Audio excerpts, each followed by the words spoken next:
Now, our next speaker is a man who balances multiple hats. He's a business executive who led HCL Tech from 2007 to 2013. He's an author whose best-selling book, Employees First, Customers Second, Turning Conventional Management Upside Down, has received praise from many management authors. He's also a philanthropist in his role as the founder-chairman of Sampark Foundation. Ladies and gentlemen, please join me in welcoming Vineet Nair.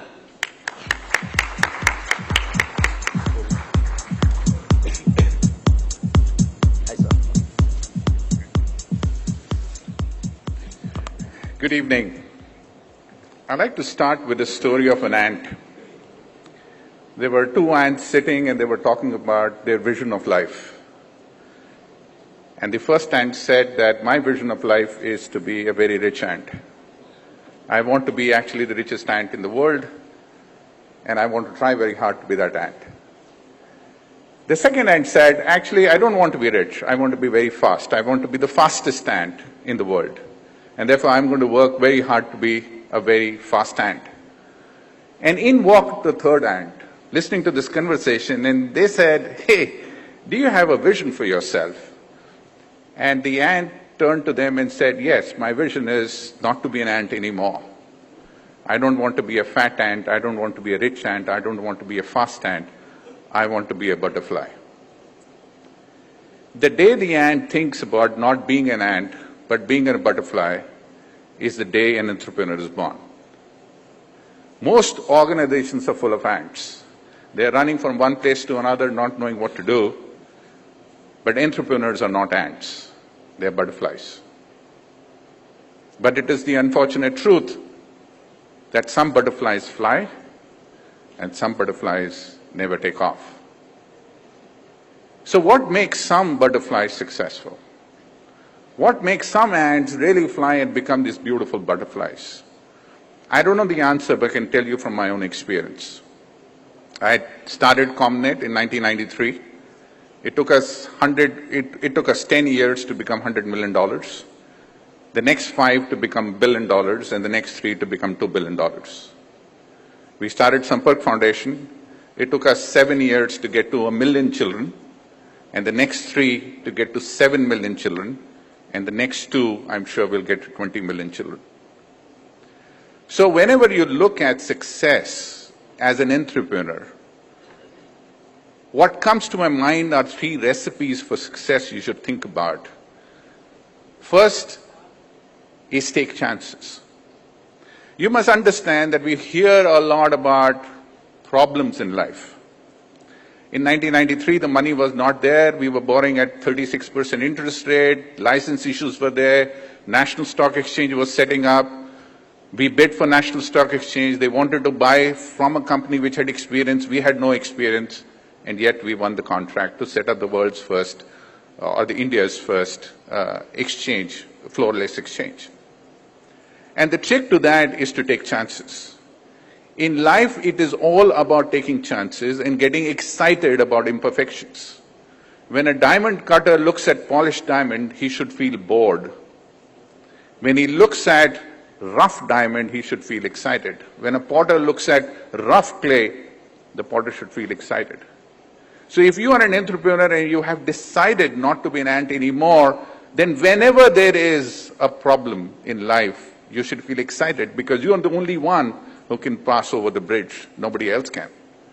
So therefore, if there is a license problem, or there is a funding problem, or there is whatever problem there may be, you need to look at the mirror and say, I will take that chance because I'm the only guy who can take the chance because I'm not an ant.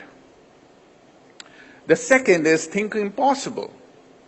You must, I take a lot of leverage of this story, which has always inspired me, of this one-armed boy who wanted to learn judo. And he went from one coach to another coach to third coach and said, Coach, can you teach me judo? And everybody says, no, one-armed boys don't play judo. Till one coach said, yes, I will teach you judo. And not only I will teach you judo, I will make you participate in a competition and help you win the competition. 1 year of training later, this boy participated in a junior competition. He won the first round, the second round, the semi-finals, finals, and he had the trophy in his left hand. sometime later. Everybody rushed to the coach and asked, what happened? We rejected this kid, you accepted the kid, and the kid won. How did that happen? And he said, you were looking at the wrong thing. You were seeing what he had or what he didn't have. I was looking at the opportunity of what I can do with what he had. He had only one arm, and there is an attacking move. The only counter to that move is to catch hold of the right arm of this boy and turn him around. And since he didn't have a right arm, there was no counter to that move. So every time he will attack, he will score. So the question here is that when you look at life with the lens of what can you do, not what you can't do, you will win. If you are not attempting the impossible, how will impossible happen? The reason you became an entrepreneur was to do the impossible. The reason you became an entrepreneur is you did not want to be an ant anymore. So why cry about things which only you can fix? Why not dream big? Why not dream impossible?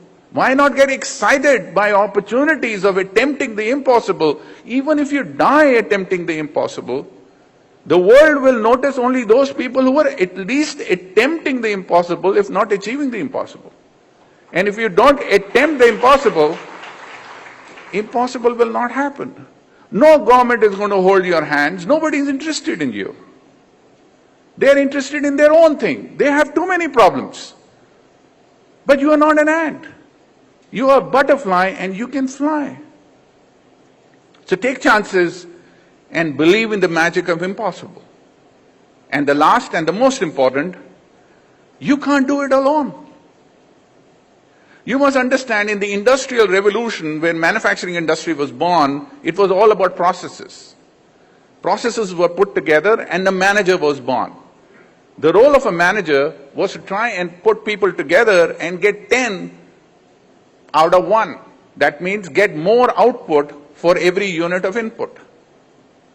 But in the digital age, managers don't work because nobody wants to be managed.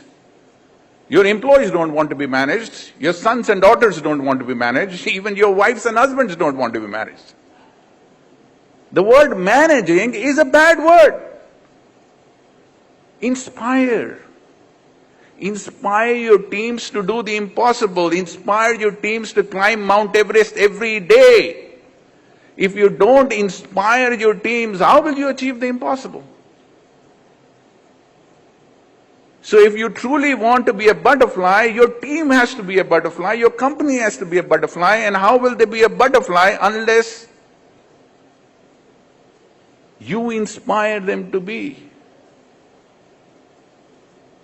And that is the question you need to ask. In India, that is the problem.